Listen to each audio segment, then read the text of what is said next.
சத்தியத்திற்குள் அன்பானவர்களே, புதுச்சேரி சத்திய மார்க்க ஆலயத்தில் வாரந்தோறும் ஒவ்வொரு வாரத்தின் முதலாம் நாளிலும் சத்திய மார்க்க ஆராதனை முறைமை நிறைவேற்றப்படுகிறது.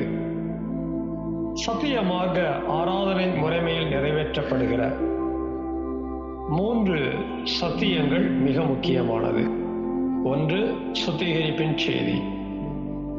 2, ஆராய்ச்சியின் செய்தி. 3, சத்திய தேவ செய்தி. இந்த 3 செய்திகளையும் யூடியூப் வழியாக உங்களுக்கு வழங்க ஆவியானவரால் வழிநடத்தப்படுகிறோம். இன்றைக்கும் நீங்கள் கேட்கிற இந்த சத்திய செய்தியினை கவனமாக கேளுங்கள். கருத்தாக சத்தியத்தின் ஆழங்களை கண்டுபிடியுங்கள். கேட்கிற சத்தியத்தின் அடிப்படையிலே உணர்ந்து அதை உங்களுடைய தனிப்பட்ட குடும்ப பொது ஊழிய வாழ்க்கையிலே கைகொண்டு வாழ்வதற்கு சத்திய தேவனுக்குள் வார்த்தைக்குள் பிரயாசப்படுங்கள். சத்திய தேவன் தாமே உங்கள் ஒவ்வொருவரையும் ஆசீர்வதிப்பாராக. இந்த சத்திய செய்தியை கேட்பதோடு மாத்திரமல்ல, ஒவ்வொரு செய்திக்கும் உங்களுடைய லைக் எங்களுக்கு ரொம்ப முக்கியமாக இருக்கிறது. அதுபோல உங்களுடைய கமெண்ட்ஸ் எங்களுக்கு தேவையாக இருக்கிறது. மேலும் இந்த சேனல் உங்களுடைய பயனுக்காக ஆரம்பிக்கப்பட்டிருக்கிறபடியால் சத்திய மார்க்க ஆலயம் புதுச்சேரி என்கிற இந்த சேனலுக்கு உங்களுடைய ஆதரவை தாருங்கள். சப்ஸ்கிரைப் செய்யுங்கள். சத்திய தேவனுக்கு மகிமை உண்டாவதாக. ஆமென். சத்தியத்திற்குள் அன்பானவர்களே, தெய்வத்தினுடைய பெரிய கிருபை இன்னைக்கும் நாம சத்தியமாக ஆலய ஆராதனைய முதல் பகுதியில சுத்திகரிப்பும் சத்திய ஆராதனையும் நிறைவேற்ற ஆவியானவர் நடத்தி இருக்கிறார். பிறகு 2வது பகுதியில ஜீவப்பங்களை புசிக்க, தேவனுக்கு மகிமையா சாட்சி கொடுக்க, தேவனுக்கு நம்மை ஒப்பு கொடுக்கவும் வழி நடத்தி இருக்கிறார். இப்போதும் 3வது பகுதியாகிய மகா பரிசுத்த ஸ்தலத்தண்டையிலே நாம் வருகிறோம். எல்லாருக்குமே நல்லாவே தெரியும், 2 சத்தியம். 1 உடன்படிக்கை பெட்டி, 2 கிருபாசனம். உடன்படிக்கை பெட்டியில தேவனுடைய வாக்கு, கிருபாசன தண்டையில தேவன் வந்து ஜனங்களை ஆசீர்வதிக்கிறார். இப்போதும் நாம தேவனுடைய பார்வையில உடன்படிக்கை பெட்டியா இருக்கிறதுனால நம்ம எல்லாருக்குள்ளும் தேவன் தம்முடைய வார்த்தையை எழுதி வைத்து நிரப்ப இருக்கிறார். அதாவது சத்திய தேவ செய்திய சுத்திகரிப்பு முதல் முறை பேசினார். ஆராய்ச்சி செய்தியில 2வது முறை சத்தியத்தை கொடுத்தார். இப்ப சத்திய தேவ செய்தி நேரத்துல 3வது முறையா தெய்வம் நம்மோடு கூட பேச இருக்கிறார். விசேஷித்தமான நேரம். ஆக நம்ம எல்லாரும் நல்ல கவனமா இருக்கணும், ஆயத்தமா இருக்கணும். கவன சிதறல் இருக்கக்கூடாது. இன்னைக்கு என்ன என் கூட பேச போறாரு, இன்னைக்கு என்ன வார்த்தையை எனக்குள்ள எழுத போறாரு, இந்த ஒரு வார்த்தையோடு தேவ சமூகத்துல காணப்படாது. மிக முக்கியமா என்ன பத்தி தெய்வம் என்ன கொலை சொல்ல போறார், எனக்குள்ள தெய்வம் என்ன நிறைய கொண்டு வர போறார், என்னுடைய குறையை நீக்கி எனக்குள்ள நிறையாக அவருடைய சத்தியத்தை வச்சு என் வாழ்க்கையை எப்படி மாற்ற போறார். இன்னைக்கு என் ஆத்மாவில் என்ன மனம் திருமணம், இன்னைக்கு என் ஆவியில என்ன மனம் திருமணம், இன்னைக்கு என் சரீரத்தில் என்ன மனம் திருமணம். இயேசுவின் வருகைக்கு நான் ஆயத்தப்பட இன்னைக்கு எனக்கு என்ன பேச போறேன். இந்த கவனத்தோட சத்திய தேவ செய்தியை நம்ம கேட்கணும். அதை விட்டுட்டு எப்ப என் கஷ்டம் தீரும், எப்ப என் நஷ்டம் மாறும், எப்ப இந்த உலக வாழ்க்கை நல்லா இருக்கும், நல்ல நிம்ம நிறைஞ்சிருந்தாங்க உலக வாழ்க்கை, நல்ல கெட்டது நிறைஞ்சதுதாங்க உலக வாழ்க்கை, கொரோனா நிறைஞ்சதுதாங்க உலக வாழ்க்கை, சாலையோட அப்படிதான் இருக்கும், மாறி மாறி வரும். உள்ளான மனிதனுக்கு தேவையான சத்தியத்தை தெய்வம் என்ன கொடுக்க போறார், இந்த எதிர்பார்ப்புல சத்தியத்தை கேட்கணும். ஆயத்தமா இருக்கிறோமா? புதுச்சேரி சத்தியமார்க்க ஆலயம் ஆரம்பித்து 10 வருஷம், அதாவது இது 10வது வருஷம்.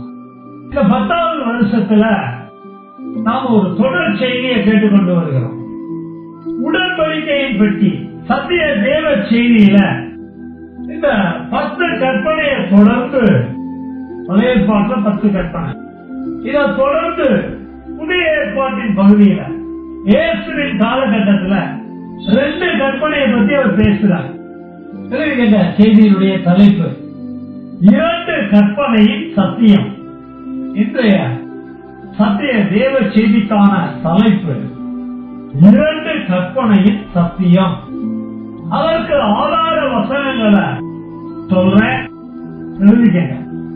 மத்தேயு 22ஆம் அதிகாரத்துல 37 இருந்து 39 வரையிலான வசனங்களை குறிச்சுக்கங்க. மத்தேயு 22ல 37 இருந்து 39 வரையிலான வசனங்களை குறிப்போம். அடுத்தபடியாக மார்க் புத்தகத்திலிருந்து 12ஆம் அதிகாரத்துல 31ஆம் வசனம் 32ஆம் வசனம். மார்க் 12ஆம் அதிகாரத்துல 31, 32 இந்த 2 வசனங்களை குறிச்சுக்கோங்க. அதாவது நியாய சாஸ்திரிகள்ல ஒருவன் இயேசுவை சந்திச்சு 10 கற்பனைகளை ஒண்ணு சொல்லிட்டு வரான். சொல்லிட்டு இதுல பிரதான கற்பனை ஏதுங்கிற கேள்வியை கேட்கிறான். அப்படி கேட்கும் போதுதான் இயேசு அவனுக்கு பதிலா, உன் தேவனாகிய கர்த்தரிடத்திலே முழு இருதயத்தோடும் முழு ஆத்மாவோடும் முழு மனதோடும் அன்பு வருவாயாக சொல்றார். தெய்வத்துக்கிட்ட முழு இருதயத்தோட அன்பு வரணும். இது முதலாம் பிரதான கற்பனைன்னு சொல்றார். அந்த 10 ஒன்று சேர இது ஒரு 11வது கற்பனை போல, உன் தேவனாகிய கர்த்தரிடத்திலே முழு இருதயத்தோடும் முழு ஆத்மாவோடும் முழு மனதோடும் அன்பு வரணும்னு சொல்றார். இதனை நாம் கடந்த வாரத்திலே சத்திய தேவ செய்தியாக கேட்டிருக்கிறோம். பழைய ஏற்பாட்டுல மட்டும் இல்லைங்க, இயேசு வந்த காலகட்டத்தில் மட்டும் இல்லைங்க, புதிய ஏற்பாட்டு சபை ஆரம்பிச்ச பிறகு கூட நம்முடைய தேவனாகிய கர்த்தரிடத்திலே நாம் அன்பு கூற வேண்டிய அந்த விதிய தெளிவாக கடந்த வாரத்திலே நமக்கு பேசி இருக்கிறார். வாழ்க்கையில முதல்ல தெய்வத்துக்கிட்ட அன்பு கூறணும். இன்னைக்கு கூட நம்ம சுத்திகரிப்பு செய்தியை கேட்டோம் பாத்தீங்களா, தேவனை தேடுகிறவன் இல்லை. தேவன் மேல அன்பு இருந்தா தெய்வத்தை தேடுவோம். நான் ஒரு 2 நாள் தெய்வத்தை தேடல அப்படின்னா தெய்வத்தின் மேல இருக்கிற அன்பு போயிடுச்சுன்னு அர்த்தம். என்னுடைய தெய்வத்தை நான் முழு இருதயத்தோட தேடணுமா? அவசர அவசரமா ஆத்திரமா அங்க கொஞ்சம் நினைப்பு இங்க கொஞ்சம் நினைப்பு அப்படி இல்ல. கடமமா முழு இருதயத்தோட தெய்வ சமூகத்துல உட்கார்ந்து தேடணும். சில பேர் என்ன சொல்லுவாங்க, இல்லைங்க ஆண்டவர் சமூகத்துல எல்லாம் பைபிள் எடுத்து வச்சு உட்கார்றதுக்குலாம் எனக்கு நேரம் கிடையாது, நான் அப்பப்ப அப்படி எதையா நினைச்சுக்குவேன். இதெல்லாம் தங்களை திருப்தி பண்ணிக்கிறதுக்கு சொல்லிக்கிற காரியங்கள். ஆண்டவர் சமூகத்துல உட்கார்ந்து ஆராதிக்கிறாங்க நேரம் கிடையாதுங்க. ஏன்னா எனக்கு பெரிய பெரிய ஆளுகள் பிஏவா இருக்கிறாங்க, நான் ரொம்ப பெரிய ஆள். ஜோ பைடனே எனக்கு தான் பிஏ. அப்ப நான் எவ்வளவு பெரிய ஆளுன்னு பாத்துக்கங்க. எனக்கு ஆண்டவர் சோதனை உட்கார்றது எனக்கு நேரம் கிடையாது. ஆனா ஆண்டவர் அப்பப்ப நினைச்சுக்குவேன், சோதனை அப்பப்ப லைட்டா பண்ணிக்குவேன், எப்பவுமே நினைச்சுட்டா பண்ணிக்குவேன். அதெல்லாம் வேற விஷயம். உன் தேவனாகிய கர்த்தரிடத்திலே முழு இருதயத்தோடு முழு ஆத்மாவோடு முழு மனதோடு அன்பு வருவாயாங்கிறத எப்படி நம்ம கிரமமா நிறைவேற்றணுங்கிறத கடந்த வாரத்துல சத்தியமா கேட்டோம்.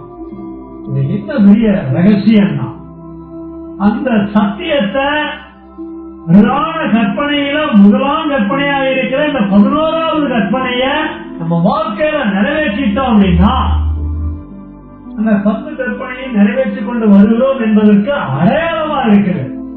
அதெல்லாம் நம்ம யோசிக்கிறதே கிடையாது, அதெல்லாம் நமக்கு விளங்குறதும் கிடையாது, இந்த வசனங்களை முக்கியப்படுத்துறதும் கிடையாது நம்முடைய வாழ்க்கையில. கடந்த வார செய்தி நமக்கு எவ்வளவு முக்கியங்கிறத நம்ம வாழ்க்கையில உணரணும்.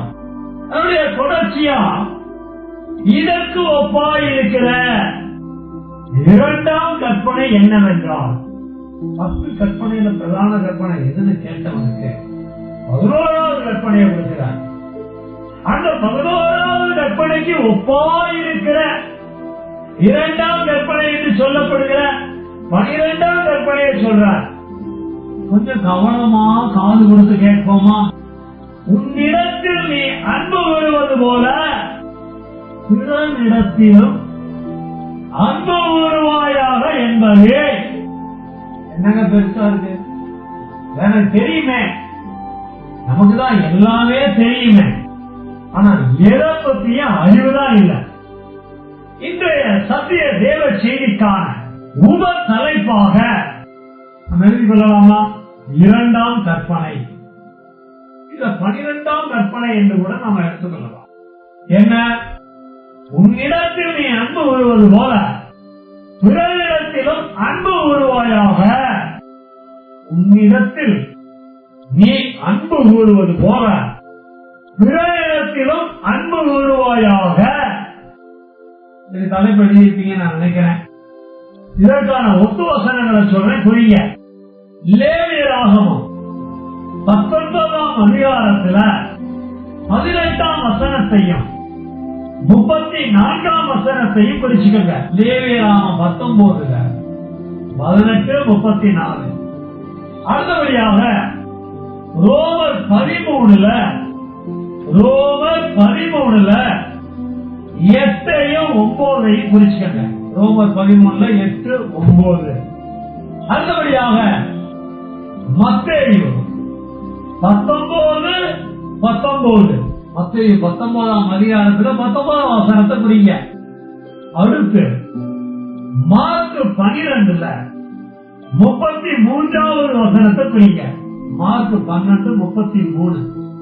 அடுத்தபடியாக யாக்கோபு 2:8. யாக்கோபு 2:8. அடுத்த வசனம் 1 யோவான் 3:18. 1 யோவான் 3:18. எல்லா வசனங்களையும் நம்ம குறிச்சுக்கிட்டோம். கண்களை மூடுவோமா? எல்லாரும் கண்களை மூடுவோம். ஒரு நிமிடம் கண்களை மூடி இருதயத்தை தாழ்த்தி 2ஆம் கற்பனை என்று சொல்லப்படுகிற இந்த 12ஆம் கற்பனையை நாம சரியாக கேள்விப்பட, எல்லாருடைய இருதயங்களிலும் எழுதப்பட, இந்த சத்தியத்தை நம்முடைய வாழ்க்கையில அறிஞ்சு உணர்ந்து கைகொள்ள ஆவியானவர் நமக்கு வெளிப்படுத்த ஜெபிக்க ஒப்புக்கொள்கிறோமா? சத்திய தகப்பனே, குமாரேசுவின் நாமத்தில் ஆவியானவரின் துணையோடு இந்த சமூகத்திலே வருகிறோம். நிறைய நாமங்களை துதிக்கிறோம். எப்போதெல்லாம் உம்முடைய சமூகத்திலே மகா பரிசுத்த ஸ்தலத்தண்டையிலே நாங்கள் சேர்ந்தோம். அப்போதெல்லாம் எங்களுடைய இருதயங்களை உம்முடைய உடன்படிக்கை பெட்டியாக பாவித்து நிறைவேற எழுத்துக்களுக்காக, வார்த்தைகளுக்காக, வசனங்களுக்காக, சத்தியத்துக்காக கோடி நன்றி செலுத்துகிறோம். எப்போதும் உமக்கு முன்பாக தலை வணங்கி நீ பரிசுத்தர் பரிசுத்தர் பரிசுத்தர் என்று கும்பிட்டு நியாய சாஸ்திரிகளில் ஒருவன் கேட்ட கேள்விக்கு பிரதான கற்பனையாக 11ஆம் 12ஆம் கற்பனைய வெளிப்படுத்தினீரே. இப்போதும் அந்த 2ஆம் கற்பனைய 12ஆம் கற்பனைய உன்னிடத்தில் நீ அன்பு கூறுவது போல பிறரிடத்திலும் அன்பு கூறுவாயாக. இந்த சத்தியத்தை அறிய வளர, இந்த சத்தியத்தை எங்க இருதயத்தில் பதிக்கப்பட, எங்களுடைய வாழ்க்கையிலே நாங்கள் கைவிட்டு நடக்க நீ கொடுத்த வேத வசனங்களுக்குள்ளிருந்து வெளிப்பாடுகளை பெற்றுக் கொள்ள இந்த சத்தியத்தை எங்க வாழ்க்கையில நிறைவேற்றிக் கொண்டிருந்தோமானால் இன்னும் இதை எங்களுடைய வாழ்க்கையில உறுதிப்படுத்த, மரண வரையில் எங்க வாழ்க்கையில செய்ய அந்த உணர்வை தான் வேறு எங்க வாழ்க்கையில நிறைவேற்றுவதில் குறைகள் இருக்குமானால், சத்திய அறிவு புத்தி இல்லாமல் இருக்குமானால் இந்த உணர்வை தந்து நாங்கள் கேள்விப்படுகிற சத்தியம் எங்களை தெளிவுபடுத்த, இந்த சத்தியத்தை எங்க வாழ்க்கையில வாழ்நாள கடைபிடிக்க இந்த வெளிச்சத்தை, வசனத்தின் பிரசித்தம் வெளிச்சத்தை தந்து எங்கள் தேர்தலையை நீக்க உணர்வுள்ளவர்களாய் மாற்றும்படி செபிக்கிறோம். தேவியனுடைய ஆரம்பத்திலிருந்து கடைசி வரை சுயத்திற்கு விளக்கி, பிசாசன் தந்திரத்திற்கு விளக்கி, பரிசுத்த ஆவியானவர் வெளிப்பாடுகளை கொடுத்து எங்களை வழிநடத்தும். தேவ சித்தம் வார்த்தையிலே வெளிப்படத்தான் மகிமையாவத்தை கொடுக்கிறோம். சத்திய இயேசுவின் நாமத்தில் சத்திய ஆவியான துணையோடு செபிக்கிறோம். சத்தியமுள்ள பிதாவே, சத்திய பிதா குமாரன் பரிசுத்த ஆவியானவருடைய தெய்வீக நாமத்திற்கு துதியும் கனமும் மகிமையும் உண்டாவதாக. பிதாவாகிய தேவனுடைய இரக்கமும் குமாரனாகிய இயேசு கிறிஸ்துவினுடைய கிருபையும் பரிசுத்த ஆவியானவருடைய சமாதானமும் தேவனுடைய வார்த்தையிலே நமக்கு பூரணமாய் உண்டாவதாக. அவர் ஆமென் சொல்லலாமே. ஆமென். சத்தியத்திற்குள் அன்பானவர்களே, இன்றைய சத்திய தேவ செய்திக்காக இரண்டாம் கற்பனை, அதாவது உன்னிடத்தில் நீ அன்பு விடுவது போல பிறரிடத்திலும் அன்பு வருவாயாக என்ற தலைப்பை நாம் எடுத்துக் கொள்ளும்படியாக ஆவியானவர் வழிநடத்தி இருக்கிறார். கிறிஸ்தவ உலகத்துக்கு 10 கற்பனைய வீடுகள்ல ஓடுல மாட்டி வைக்க தெரியும். அந்த 10 கற்பனை வழியாக தேவ ஜனத்திற்கு தேவன் கொடுத்த கற்பனை என்ன, கட்டளை என்ன, உடன்படிக்கை என்ன வேறு விழித்து அறிந்து அதாவது தங்களுடைய ஆத்மாவிலே, ஆவியிலே, சரீரத்திலே, குறிப்பிட்ட தனிப்பட்ட குடும்ப பொது வாழ்க்கையிலே எவ்விதமாக கடைபிடிக்க வேண்டும் என்ற பகுத்தறிவு இல்லை. இந்த 10 கற்பனைகளை வைத்துக் கொண்டு தாவர பிரிவுக்கான உபதேசங்களை தங்களுடைய இஷ்டத்திற்கு கட்டமைத்து சபையை நடத்துவதற்கு வேண்டுமானால் அவர்கள் பயன்படுத்தி வரலாம், பிரச்சிக்கலாம். அனுதின வாழ்க்கையிலே அபியாசப்படுத்தக்கூடிய விதமா இந்த வேத சத்தியத்தை குறித்த வெளிப்பாடு இல்லாத நிலையிலே கிறிஸ்தவம் போய்கொண்டிருக்கிறது. ஒரு பக்கம் 10 கற்பனையை குறிச்சு இப்படின்னா, இந்த 2 கற்பனையை குறிச்சு என்னைக்குமே சிந்திக்கிறதே இல்லை. எப்பவாவது ஒரு பிரசங்கத்தில் அந்த வசனத்தை கொண்டு வர்றது அதோடு சரி. 10 கற்பனைக்கு பிறகு முதலாம் கற்பனை அல்லது 11ஆம் கற்பனையாக, 2ஆம் கற்பனை அல்லது 12ஆம் கற்பனையாக இயேசு பேசின வசனங்களை அறிகிறது. இந்த 2 கற்பனைகள் நமக்கு பிரதான கற்பனை என்ற அறிவை பெற்றுக் கொள்வதில்லை. இந்த 2 கற்பனையை குறித்த சத்திய வெளிப்பாடு பெற்றுக் கொள்வதில்லை. இந்த 2 கற்பனைகளை தன்னுடைய வாழ்க்கையிலே எப்படி நிறைவேற்ற வேண்டும் என்பதை குறித்த தெளிவில்லை. ஆனால் இதை பற்றி சரியான ஒரு பிரசங்கம் கிடையாது, சரியான ஒரு போதகம் கிடையாது, சரியான ஒரு உபதேசம் கிடையாது.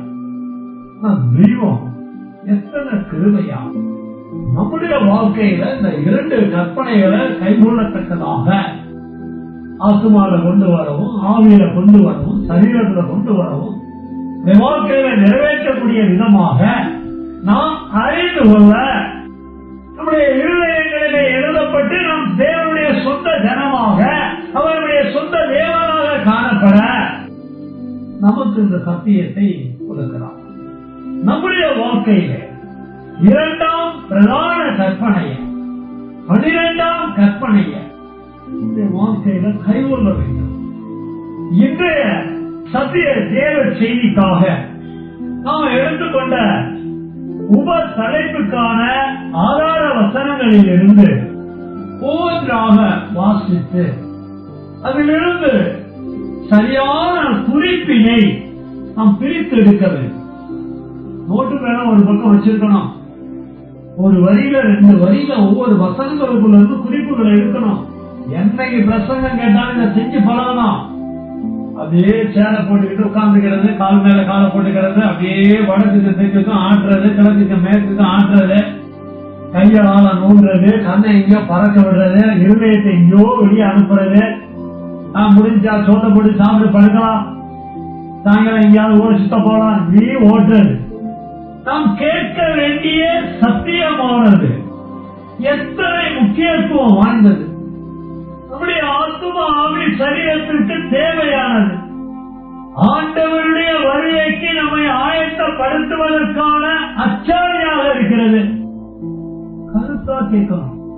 உலகத்துல பாருங்க, ஸ்கூல்கள்ல பாத்தீங்கன்னா, அரசியல் மேடையில பாத்தீங்கன்னா அதையே கவனமா கேட்கிறாங்க. என்னுடைய நித்திய வாழ்க்கையை தீர்மானிக்கிற சத்தியமாச்சே, எவ்வளவு கவனமா கேட்கணும். இப்ப லேவியராகமம் 19:18 வாசிக்கிறேன். இங்க கவனமா கேளுங்க. ஒரு வசனத்திலேயே ஏராளமான விஷயம் இருக்கு. அதான் எல்லாத்தையும் நம்ம பார்க்க முடியாது, பேச முடியாது. கவனமா கேளுங்க.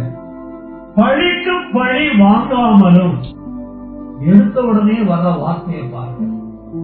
பழிக்கு பழி வாங்காமலும், இவ்வளவு அருமையான 12ஆம் கற்பனை, இவ்வளவு அருமையான 2ஆம் கற்பனை. இதெல்லாம் பேச நேரம் கிடையாது, தொடர்ந்து வாசிக்கிறேன் கேளுங்க. உன் ஜன புத்திரர் மேல் பொறாமை கொள்ளாமலும், உன் ஜன புத்திரர் மேல் பொறாமை கொள்ளாமலும், நமக்கு தேவையான வசனம். உன்னில் நீ அன்பு கூறுவது போல் பிறரிலும் அன்பு கூறுவாயாக, நான் கர்த்தர். தெய்வமே சொல்லி இருக்கிறார், நான் கர்த்தர். பலிக்கு பலி வாங்காதங்கிறாரு, ஜனபுத்திரன் மேல பொறாம கொள்ளாதங்கிறாரு. அப்ப என்னதான் செய்ய சொல்றாரு? உன்னில் நீ அன்பு கூறுவது போல் பிறரிலும் அன்பு கூறுவாயாக. அன்பை மையமா வச்சு, ஓ மேல நீ அன்பு கூறல, அந்த மாதிரியே பிறனை நீ அன்பு கூறணும்னு சொல்ற. அப்படின்னா என்ன? ஓ மேல நீ அன்பு வைக்கிறல்ல, அதே மாதிரி அன்ப பிறன் மேல நீ வைக்கணும். அது எப்படிங்க? என் மேல வைக்கிற அன்ப நானும் என் மேல அன்பு வைக்கிறேன், அதே மாதிரி அன்ப பிறன் மேல வைக்கணுமா? ஆமா, வசனம் அப்படிதான் சொல்லுது. ரொம்ப கஷ்டமாச்சே அப்படின்னு நீ நினைச்சீன்னா பழி வாங்குவ, பொறாம கொள்ளுவ. உண்மையை சொல்ல போனா உன் மேல கூட நீ அன்பு வைக்க மாட்ட. ஒரு பக்கம் பார்த்தா நம்ம மேலேயே நாம உண்மையா அன்பு வைக்கிறதெல்லாம் இல்லை. இத கூட நாம ஒத்துக்கணும், இத கூட நாம கண்டுபிடிக்கணும். ஏன் மேல நான் உண்மையா அன்பு வைக்கிறேங்கிறது கூட பொய்யா இருக்கு. என் மேல நான் அன்பு வைக்கிறதெல்லாம் கூட எனக்கு நடக்கிறது இல்லை. பாருங்க, தற்கொலை பண்றவங்க தான் மேல அன்பு வச்சிருப்பாங்களா? தான் மேல அன்பு வச்சவங்க தற்கொலை எல்லாம் மன்னிக்க மாட்டாங்க. தண்ணி அடிக்கிறாங்கன்னு வச்சுக்கல, அவங்க தான் மேல அன்பு வைக்கல. புரியறதுக்காக சரீர சம்பந்தமா சொன்னேன். உள்ள மனிதனை நாம சுத்தப்படுத்தாம வாழ்ற பாருங்க, இதெல்லாம் நம்ம மேல அன்பு வைக்கல அப்படிங்கிறதுக்காக. ஆத்துமாவை தினம் சுத்தம் பண்றேன்னா, நாவே தினம் சுத்தம் பண்றேன்னா, சரீரத்தை தினம் சுத்தம் பண்றேன்னா, டெய்லி சாதாரணமா குளிக்கிறது கூட கிடையாது. அதுவும் மழை வந்துருச்சுன்னா அவ்வளவுதான். யாருங்க குளிக்கிறது? எப்படிங்க குளிக்கிறது? தண்ணி செல்லுன்னு இருக்குது, சுடுதண்ணி வச்சு குளி. கரண்ட் பில்லு ஏறிடுமே, அப்புறம் கேஸ் தீர்ந்துருமே. கவர்மெண்ட் இலவசமா கொடுக்குதா? என்ன விலை வைக்கிற கேஸ் குளிக்கிறதுக்கே யோசிக்கிறோம். எங்க நம்மளை சுத்தம் பண்ணிக்க போறோம்? உள்ள நம்ம மேல அன்பு வச்சிருந்தது உண்மையா இருக்குமானா நம்மளை சுத்தம் பண்ணிக்கணும். இதோட இன்னொரு பெரிய ரகசியம் தெரியுமா? சுத்தம் பண்ண பொருள் மேல அழுக்கு அண்ட விட மாட்டோம். நம்ம ஆத்துமால, ஆவியில, சரீரத்துல குறை வராம பாத்துக்குவோம். எப்பவுமே பாருங்க, நம்ம 2 வீலர் வச்சிருப்போம், கார் வச்சிருப்போம், எல்லாத்தையும் எல்லாம் கிடையாது, ஏதோ ஒண்ணு இருக்கும் நம்மகிட்ட. சில நேரம் அது கூட இருக்காது, பரவாயில்ல இருக்கிறத ஒரு மாதிரிக்காக எடுத்துக்குவோம். கார் வச்சிருக்கிறோம்னு வைங்களேன், பாடி அப்படியே பல சோப்பு போட்டு கழுவி அப்படியே சுத்தம் பண்ணணும். சைக்கிளை பாத்தீங்கன்னா வெளியில எல்லாம் நல்லா அப்படியே கழுவி எண்ணெய் பூசி அப்படி சைனிங்கா தகதகன்னு வைப்போம். கொஞ்சம் அந்த மகாடுக்கு கீழே குனிஞ்சு பாருங்க, அவ்வளவுதான். ஏண்டா குனிஞ்சு பார்த்தோம் இருக்கோம். இவ்வளவுதான் நம்ம லட்சம். நம்ம டேபிள் போட்டிருக்கிறோம், டேபிள் மேலதான் நல்லா தொடப்போம். இந்த டேபிளை நடத்திட்டு பாருங்க, அது எப்படி இருக்கணும்னு பார்த்தா தெரியும். இப்படித்தான் நம்ம இருக்கிறோம். நம்ம மேல அன்பெல்லாம் இப்படிதான், அறகுற அன்பு. நம்ம மேலேயே ஒழுங்கா அன்பு வைக்கலங்கிறது ஒரு பக்கம் உண்மையான விஷயம். இதையே எத்தனை பேர் யோசிச்சிருக்கிறோம்னு தெரியல. எத்தனை சத்தியத்தை நம்ம வாழ்க்கையில கைவல்லாம இருக்கிறோம். ஐயோ என் ஆத்துமால குறை வந்துடக்கூடாது, என் ஆவியில குறை வந்துடக்கூடாது, என் சரீரத்துல குறை வந்துடக்கூடாது. யாராவது நம்ம சுபாவம் என்னங்கிற கண்டுபிடிச்சு நம்ம கிட்ட சொல்றாங்கன்னு வச்சுக்கோங்க, உடனே நம்ம என்ன சொல்லுவோம் தெரியுமா? என்னை பத்தி பேசுறதுக்கு உனக்கு என்ன தகுதி இருக்கு? என்ன அவ்வளவு பெரிய ஆளா நீங்க? என்னை பத்தி உனக்கு தெரியுமா? நான் யார் தெரியுமா? நீ யாருன்னு உனக்கே தெரியல. இதுல வேற அடுத்தவங்க கிட்ட கேட்கறது நான் யார் தெரியுமா? எல்லாம் நம்ம மேல நம்ம அன்பு வைக்காத குறைதான். நம்ம மேல நம்ம அன்பு வைக்காம வாழ்ந்துட்டு இருக்கிறோம். 12வது கற்பனையினுடைய ஆரம்பமே நமக்கு விளங்கல. நீ என் மேல எனக்கு அன்பு வைக்க தெரியல, அப்புறம் எங்க அறியறது? அதெல்லாம் நல்லா யோசிக்கணும். உன்னில் அன்பு கூறுவது போல நம்ம மேல நமக்கு அன்பு கூறுகிற அந்த சத்தம் விளங்கிருச்சுன்னா, அந்த சத்திய அறிவு சரியா கிடைச்சிருச்சுன்னா நம்ம மேல ஒழுங்கா அன்பு வைப்போம். நம்ம மேல அன்பை ஒழுங்கா வச்சோம்னா கண்டிப்பா பிறனில் அன்பு கூறுவாயாக இந்த சட்டத்தை நம்ம வாழ்க்கையில நிறைவேற்ற முடியும். இந்த கற்பனையை என் வாழ்க்கையில நிறைவேற்ற முடியும். இந்த உப தலைப்பை சரியா ஆரம்பிக்கணும், சரியா விளங்கி கொள்ள முயற்சி பண்ணணும். ஏதோ ஒரு பிரசங்கத்தை பண்றாங்க, ஏதோ கேட்டோம், ஒரு உற்சாகமா இருந்துச்சு, ஒரு பாட்டை போட்டு கேட்டு பாருங்களேன், கேட்கும் போது உற்சாகமா இருக்கு, அடுத்த நேரம் மறந்துடும். இது ஏதோ கேட்டு மறக்கிறதுக்கு கிடையாது. இந்த பிரசங்கம் எல்லாம் நம்ம வாழ்க்கைக்கு அஸ்திவாரமா, நம்ம வாழ்க்கையை கட்டுகிற ஒரு பிரசங்கமா எடுத்துக்கொள்ளணும். பைபிள்ல 204 வசனங்கள்ல அன்பை பத்தி எழுதியிருக்கு. 204 வசனங்கள். அதுவே சில வசனங்கள்ல 2 தடவை 3 தடவைலாம் வந்திருக்கு. 250க்கும் மேற்பட்ட இடங்கள்ல அன்பை பத்தி வருது. குறைஞ்சது 3 வருஷம் அன்பை பத்தி பேசலாம். குறைஞ்சது 3 வருடங்கள் அன்பை பத்தி பேசிக்கிட்டே இருக்கலாம். 3 வருஷம் அன்பை பத்தி நம்ம பிரசங்க கேட்கலாம்னா அதை எத்தனை வருஷங்களுக்குள்ள நம்ம வாழ்க்கையில நிறைவேற்ற போறோம்? எல்லாத்தையும் நம்ம சாதாரணமா பார்க்கணும். கிறிஸ்துவ வாழ்க்கையா பார்க்கணும். கிறிஸ்துவுக்குள் வாழ வேண்டிய வாழ்க்கையாக நாம் அறிவதில்லை. கவனமா பிரசங்கத்தை கேளுங்க, நமக்கு நேரம் கிடையாது. ஆனா நம்ம வாழ்க்கையெல்லாம் இந்த பிரசங்கத்தை தியானத்துக்கு எடுத்துக்கொள்ளணும். ஏனென்றால் இந்த சத்தியத்தின் அடிப்படையிலேதான் என்னுடைய பூமிக்குரிய வாழ்க்கையும் இருக்கிறது. பின்னால மரணத்துக்கு பின்னால நித்திய வாழ்க்கையும் அமையக்கூடியதா இருக்கிறது. அடுத்த வசனத்தை கவனிப்போம். முதல்ல லேவியரான 12 வாசிச்சோம் பாத்தீங்களா? இப்ப 34 வாசிக்கிறேன், கவனமா கேளுங்க. உங்களிடத்தில் வாசம் பண்ணுகிற அந்நியனை சுதேசி போல எண்ணி நீங்கள் உங்களில் அன்பு கூறுகிறது போல அவனிலும் அன்பு கூறுவீர்களாக. இந்த வசனத்தை அவ்வளவு சாதாரணமா விளங்கிக் கொள்ள முடியாது. மிக சுருக்கமா நாம புரிஞ்சிக்க வேண்டியது என்னன்னா, இந்த வசனத்துடைய தொடர்ச்சியை வாசிச்சாலே கொஞ்சம் விளங்கும். நீங்களும் எகிப்து தேசத்தில் அந்நியரா இருந்தீர்களே. இவங்க எகிப்துல அந்நியரா இருந்திருக்கிறாங்க.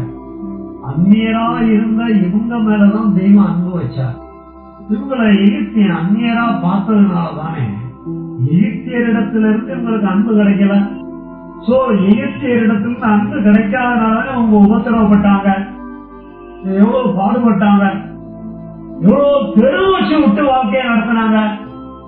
நீ இவங்கெல்லாம் கஷ்டப்பட்டாங்கிறது உனக்கு நல்லா தெரியும். ஏத்தோட வெளியே கொண்டு வந்துட்டேன், மனாந்திர வழியா பிரயாணம் போயிட்டு இருக்கிற.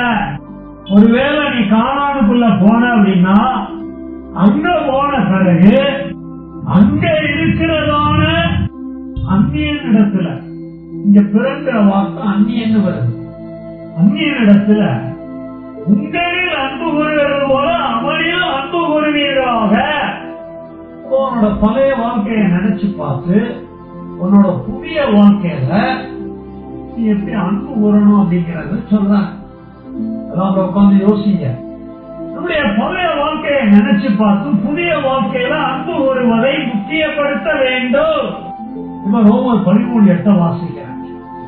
இது ஒவ்வொரு வசனங்களையும் வாசிச்சு வாசிச்சு டக்கு டக்குன்னு போக போறோம்.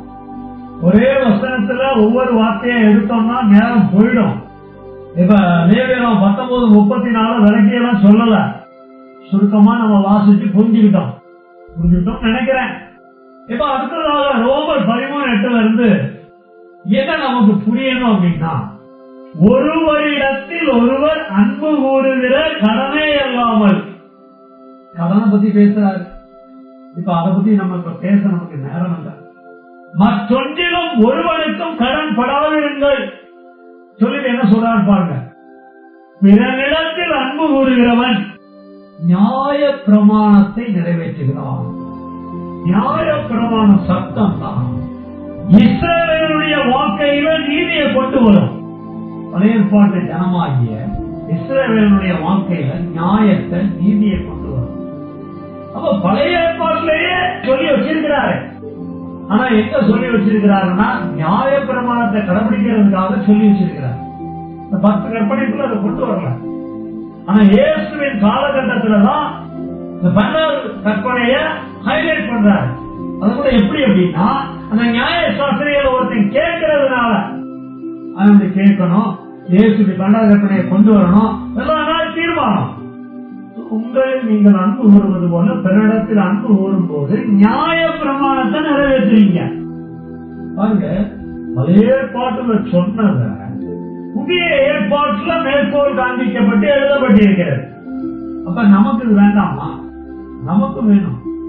ஏன்னா அந்த முந்தின பகுதி நம்மோடு ஒப்பிட்டு பேசுகிற காரியம். இந்த ரோமர் 13:8 முந்தின பகுதியை நம்ம நிறைவேற்ற வேண்டியது. நம்ம நிறைவேற்றும் போது பிறரிடத்தில் அன்பு கூர்ந்து நியாய பிரமாணத்தை நிறைவேற்றுவதற்கு அடையாளமா மாறுது. ஐயோ, நியாய பிரமாணம் பழைய ஏற்பாட்டை சின்னமலராச்சு. உண்மைதான், நியாய பிரமாணத்துல இருந்து எழுதியிருக்குது, குருடன் போகும்போது வழியில தடுக்க வைக்காதுன்னு எழுதியிருக்கு. ஐயோ, பழைய ஏற்பாட்டை சேர்ந்தது, நம்ம தான் செய்ய வேண்டிய அவசியம் கிடையாது. குருடன் வந்தானா நடுப்புற தடுக்க வைக்கலாம், அது கீழே விட்டு சிரிக்க நம்ம செய்ய முடியுதா? இந்த தடுக்கல் போன்ற காரியங்களை நம்ம வைக்கலாமா? அந்த நியாய பிரமாணத்துல பல சட்டங்களை இன்னைக்கு நம்ம வாழ்க்கையில செய்ய வேண்டியதாகவும் இருக்கிறது. ஆனா இதெல்லாம் எப்ப செஞ்சவங்களா நம்ம மாறுறோம்னா, உன்னில் அன்பு கூறுவது போல பிறரிடத்திலும் அன்பு கூறுவாயாக. இதுக்குள்ளதான் அதெல்லாம் ஒழிஞ்சிருக்கு. பாருங்க, நம்ம கொஞ்ச நேரம் போக எல்லாம் நமக்கு வளர்க்கும். அதிகமா தியானம் பண்ண வேண்டிய சத்தியம், இந்த சத்தியத்துக்குள்ள எல்லாமே அடங்கிடுச்சு. அவ்வளவு முக்கியமான சத்தியம். ஒரு பணக்காரன் ஏழையை கூட்டு பக்கத்துல உட்கார வைப்பான். உன்னைய தெய்வம் பணக்காரனா மாத்தி இருக்கிறாங்க, உன்னைய பணக்காரனா தெய்வம் ஆக்கி இருக்கிறாங்க. அவர் ஆக்கலன்னா நீ ஏழைதானே. அவர் தெய்வத்துக்கிட்ட இருந்து அந்த அன்பை வாங்கின நீ ஒரு ஏழை மேல ஒன்ன மாதிரிதான் அவனுங்கிறத நீ பார்த்து, அந்த கண்ணோட்டத்துல பார்த்து உன் பக்கத்துல உட்கார வைக்கிற மாதிரி தான் அன்பு. வெள்ளை கருப்பு, பணக்காரன் ஏழை, நான் இந்த ஜாதி அந்த ஜாதி, இதெல்லாம் குப்பையில போட வேண்டிய சமாச்சாரம். இதெல்லாம் அன்பை புறந்தள்ளுகிற காரியங்கள். உன்னுடைய வாழ்க்கையிலே அன்பு கூறுதலை நிறைவேற்றுவதற்கு இருக்கிற தடுக்கர்கள். கிறிஸ்தவத்துல ஜாதி பார்க்காம இருக்கிறாங்களா? என்னதான் இருந்தாலுங்க, நம்ம ஜாதியில பொண்ணு எடுத்தா அது தனிங்க, நம்ம ஜாதியில மாப்பிள்ள எடுத்தா என்ன கௌரவங்க. உன் அன்பினுடைய மதிப்பு அவ்வளவுதான். உனக்கு அன்புன்னா என்னன்னு விளங்குற. உன்னிடத்தில் அன்பு வருவது போல பிறரிடத்தில் அன்பு வருவாயாங்கிறது என்னன்னே விளங்குற. சத்தியத்தை தியானிக்க தியானிக்க தியானிக்க அவ்வளவு அருமையான காரியங்கள் இருக்கிறது. இந்த சத்தியம் நியாய பிரமாணத்தை நிறைவேற்றுகிறதா? அப்படின்னா கிட்டத்தட்ட 600 சொச்சம் சட்டம் இருக்கு. எல்லாத்தையும் நிறைவேற்றக்கூடிய ஒரு வழிநடத்துதலை கொடுக்கலாம். பெரிய ஆச்சரியம் பாருங்க. இந்த ஒரு பிரமாணம், அதாவது இந்த ஒரு கற்பனை எல்லா நியாய பிரமாணத்தை நிறைவேற்றுவதற்கு அடையாளமா இருக்குது. ஆச்சரியமா இருக்கு. இதை உறுதிப்படுத்துறதுக்கு ரோமர் 13:9 பாருங்க. எப்படி என்றால், விபச்சாரம் செய்யாதிருப்பாயாக, கொலை செய்யாதிருப்பாயாக, களவு செய்யாதிருப்பாயாக, பொய் சாட்சி சொல்லாதிருப்பாயாக, நிச்சயாதிருப்பாயாக என்கிற இந்த கற்பனைகளும் வேற எந்த கற்பனையும் உன்னிடத்தில் அன்பு கூறுவது போல பிறரிடத்தில் அன்பு கூறுவாயா என்கிற ஒரே வார்த்தையிலே தொகையாய் அடங்கி இருக்கிறது. சட்டத்தை, 12வது சட்டத்தை மட்டும் நீ நிறைவேற்றிட்டா, இத்தனை நீ நிறைவேற்றினதுக்கு ஏதுவா இருக்கு. இதுல கான்சன்ட்ரேஷன் பண்ணணும். இதை குறித்த அறிவை நமக்கு கொண்டு வரணும், இதை குறித்த புத்தியை கொண்டு வரணும், இதை குறித்த விவேகத்தை கொண்டு வரணும். இதுல நல்ல ஞானம் உள்ள மனிதனாக மாற வேண்டும். வாழ்க்கைக்கு முக்கியமான சத்தியம். அடுத்து போவோம். மத்தேயு 19:19 இயேசு கூட சொல்றார், தகப்பனின் தாயின் கணவன் வாயிடத்தில் நீ அன்பு கூறுவார், பிறனிடத்தில் அன்பு கூறுவார் என்பவரே என்றார். பிறனிடத்தில் அன்பு கூறுவதை இயேசு திரும்ப திரும்ப முக்கியப்படுத்தி இருக்கிறாங்கிறத நம்ம விளங்கிக்கிறோம். மார்க் 12:33 என்ன சொல்றாரு பாருங்க, பிறனிடத்தில் அன்பு கூறுவதுமே தன்னிடத்தில் அன்பு கூறுவது போல் பிறனிடத்தில் அன்பு கூறுவதுமே. பாருங்க, கவனிக்க, சர்வாங்க தகனம் முதலிய பலிகளை பார்க்கிறது முக்கியமாக இருக்கிறது. சத்தியம், சர்வாங்க தகனம் முழுமையாக பலி செலுத்துவதற்கு ஒப்பனையாக, நம்ம முழுமையாக நம்மளை பலியை ஒப்பு கொடுக்கிறதுக்கு அடையாளமான சத்தியம். தேவனுக்கென்று நறுமுண்டதும் நொறுமுண்டதுமான நம்மை பலி செலுத்தக்கூடியவர்களாக நம்முடைய வாழ்க்கையை நடத்த வேண்டும். பலினா அப்படி கையை விட்டு வெட்டலாம், ஜீவனையே கொடுக்கிறது இல்லையா, உடமையா கொடுக்கிறது இல்லையா. அப்ப அன்பு கூறுகிற, இன்னும் அன்பு கூறுகிறத முழுசா பேச ஆரம்பிக்கல, நம்முடைய விதிகளை பேசிக்கிட்டு இருக்கிறோம்.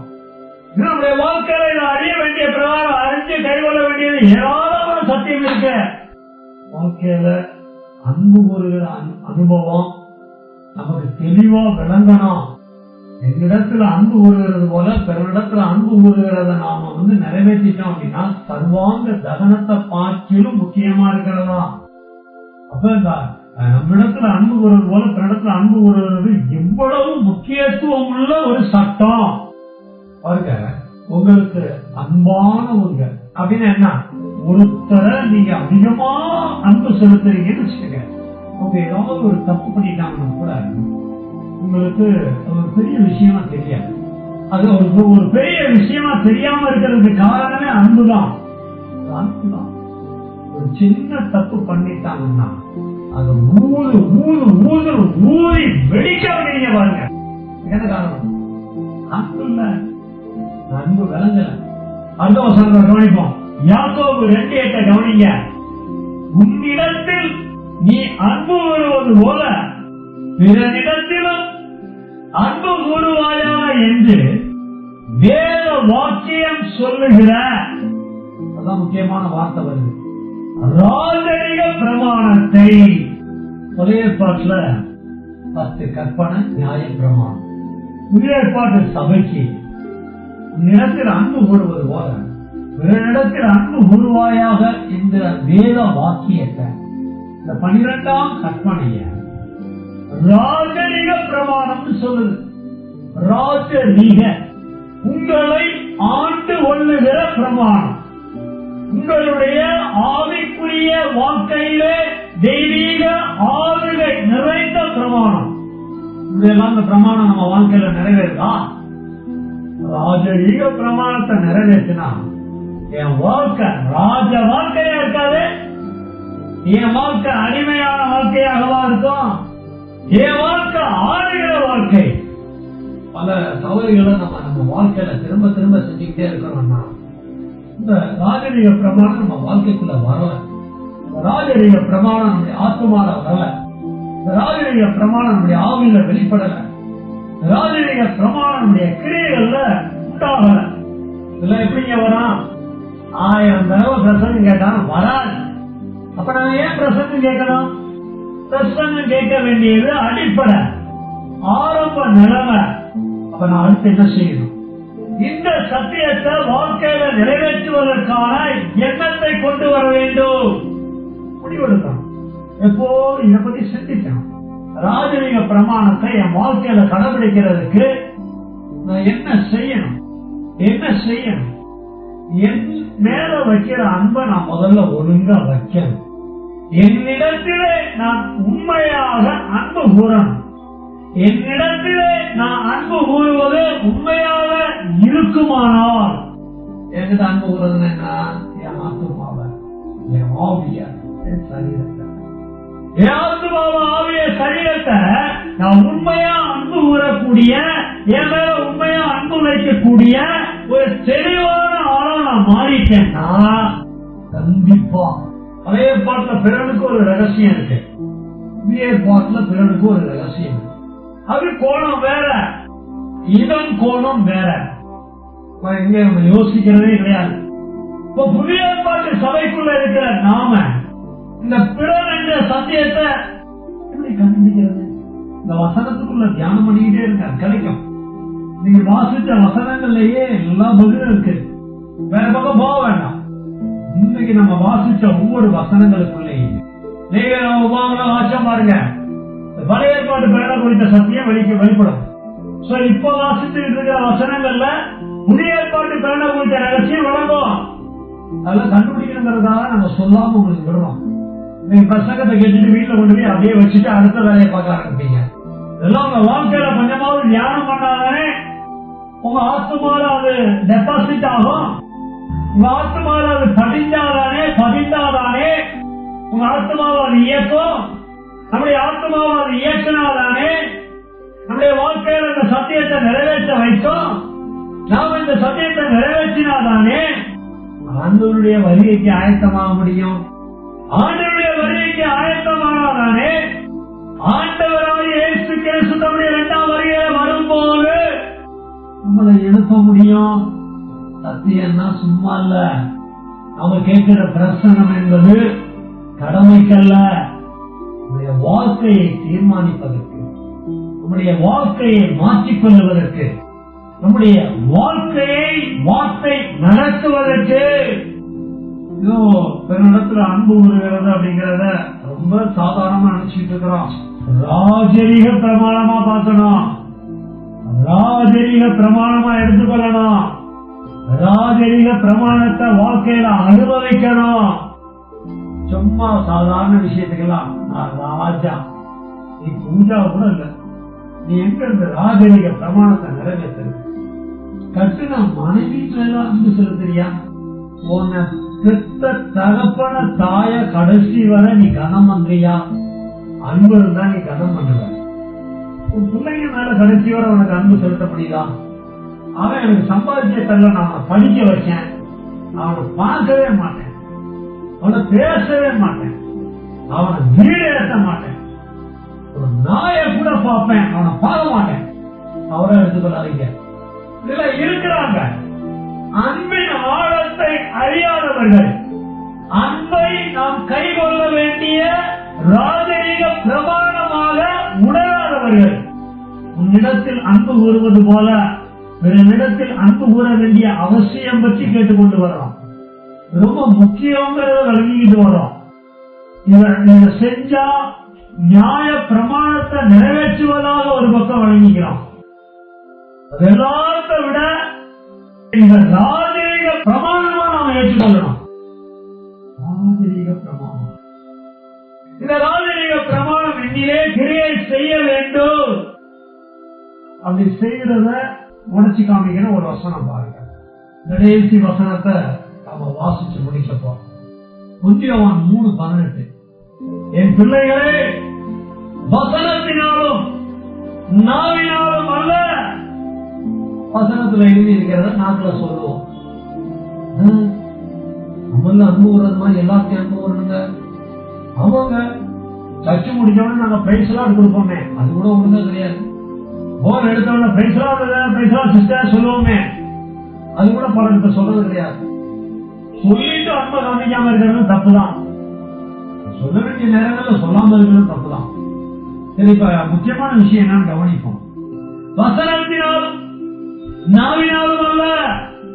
வசனத்துல இருக்கு, நாவுல இருக்கு. கிரியையினாலும் உண்மையினாலும். வசனத்துல இருக்கு, அதெல்லாம் சரி.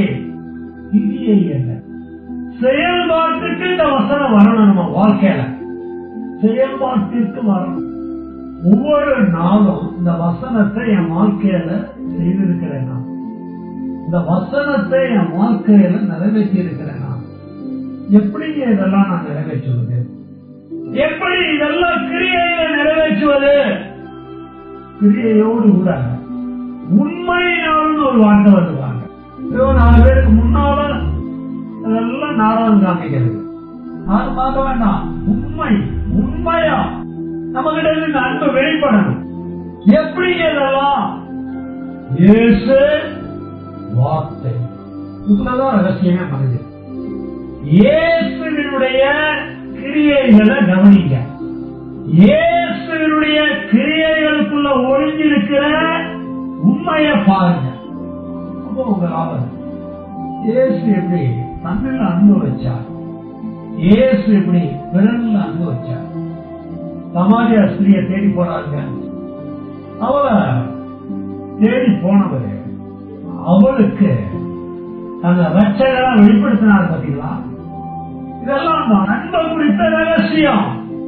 நீங்க நம்ம சபையில யாராவது ஒரு பெரிய தவறை பண்ணிட்டாங்க அப்படின்னா அப்படியே அவங்க இருக்கிறாங்கன்னா அப்படியே விலகி போறது. 12 மீட்டர் விலகி போறது. எங்கடா அவங்க நம்மளை பாத்துருவாங்களோ, எங்கடா நம்ம கிட்ட கை கொடுத்துருவாங்களோ, எங்கடா நம்ம கிட்ட பேசிடுவாங்களோ, எங்கடா அவங்களோட ஒட்டிடுவோமோ, ஐயோ நம்ம கிட்ட இருக்கிற பரிசுத்தம் போயிடுச்சுன்னா அன்பின் ரகசியம் விளங்கவில்லை. என்னல இன்னும் அன்பு வைக்கவே இல்லை. அப்புறம் எங்க நான் இன்னொருத்தர் தான் அன்பு வைக்கிறது. ரொம்ப ஆழமான ஒரு சத்தியம், ரொம்ப முக்கியமான ஒரு சத்தியம், நியாயப்பிரமாணத்தை முழுசு நிறைவேற்றக்கூடிய சத்தியம், ராஜரீக பிரமாணமான சத்தியம். இந்த சத்தியத்தை நம்ம வாழ்க்கையில நிறைவேற்றணும்னா வார்த்தைக்கு முக்கியம் கொடுக்கணும். வார்த்தைக்கு முக்கியம் கொடுத்தா நம்மால நிச்சயமா நம்மிலே அன்பு கூறுவது போல பிறரிடத்திலே அன்பு கூற முடியும். கண்களை விடுவோமா? எல்லாரும் கண்களை விடுவோம். உன்னிடத்தில் அன்பு கூறுவது போல பிறரிடத்திலும் அன்பு கூறுவாயா என்ற சத்தியம், என்ற வேத வாக்கியம் ராஜரீக பிரமாணமாக இருக்கிறது. என் வாழ்க்கையில இப்படி ஒரு ராஜரீகமான பிரமாணத்தை நான் அறியாம இருந்துட்டேனே, உணராம இருந்துட்டேனே. உண்மையை சொல்ல போனா ஏன் மேலேயே ஒழுங்கு கிரமமா அன்பு வைக்காம வாழ்ந்துட்டேங்க. எனக்காக இயேசு சொந்த ஜீவனை கல்வாரி சிலுவையில கொடுத்து அந்த அன்பை வெளிப்படுத்தி இருக்கும் போது அந்த அன்புக்கு முக்கியத்துவம் கொடுக்காம என்னிலே உண்மையாக நான் அன்பு கூறலையே, கிரியையினாலும் உண்மையினாலும் அன்பு கூறலையே, அப்புறம் எப்படி நான் பிறரிடத்துல அன்பு கூறுவேன்? ஏதோ வசனத்தினாலும் நாவினாலும் மட்டும் கடமைக்கு அன்பு கூறுவேன். இதுவரை என் வாழ்க்கையில வசனத்தினாலும் நாவினாலும் கடமைக்கு அன்பு கூர்ந்து வந்தேன்னா அந்த குற்றம் என்று நான் உணர்கிறேன். எல்லாரும் ஆத்மால வணக்கப்படுங்க. இனி என் வாழ்க்கையில என்னிடத்தில் அன்பு வைக்க வேண்டிய சத்தியத்தை அதிகமா விளங்கி பிறரிடத்துல அன்பு வைக்கக்கூடிய ரகசியத்தை என் வாழ்க்கையில நிறைவேற்ற நான் மனம் திரும்ப தெய்வமே. எல்லாரும் அறிக்கை பண்ணுவோமா? குற்றத்தை எல்லாரும் தீர்மானம் எடுத்தத நான் இனி பிறரிடத்துல அன்பு கூறுவேன், அந்த கிரியையாலும் உண்மையாலும் அன்பு கூறுவேன் என்று அறிக்கை செய்யலாமா? உண்மையா மனம் திரும்பி உண்மையா அறிக்கை செஞ்சிருந்தோம் அப்படின்னா கண்களை மூடி இருக்கிறோம், வாயில திறந்து சோத்திரங்களோட ஜெபிக்க ஒப்புக்கொடுக்கலாமா?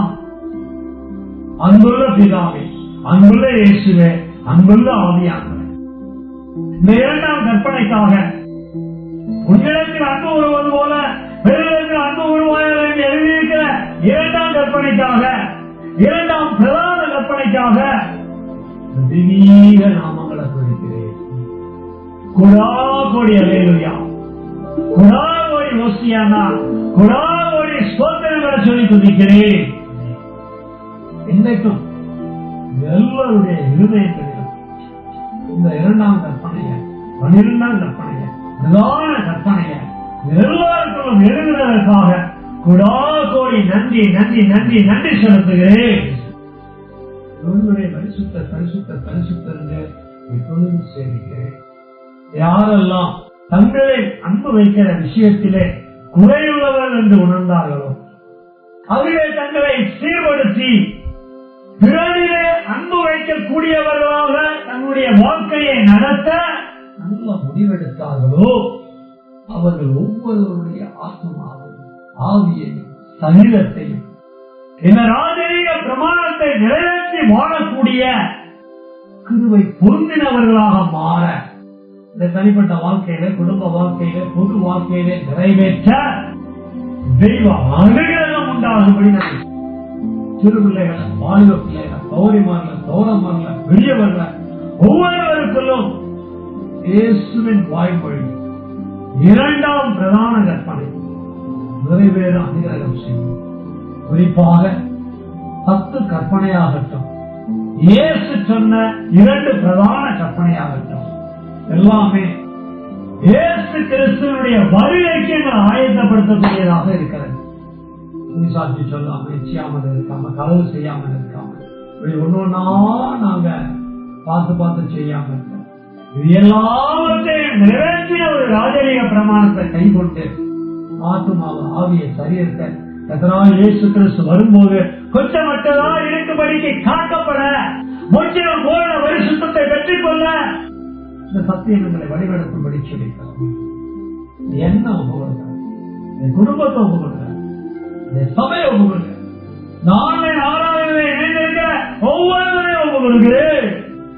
எங்க மூச்சை, எங்க நாசியை விட்டு பெய்யறதுக்குள்ள இந்த ராஜரீக பிரமாணத்தை பூரணமா நிறைவேற்ற அவியானவர் சத்தியத்திலே இயேசுவை கவனித்து பார்த்து வழிநடத்த, வார்த்தையிலே வழிநடத்த எங்களை ஒப்புக் கொடுக்கிறேன். சத்திய இயேசுவின் நாமத்தில் சத்திய ஆவியான துணையோடு செபிக்கிறோம். சத்தியம் உள்ள பிதாவே, ஆமென்.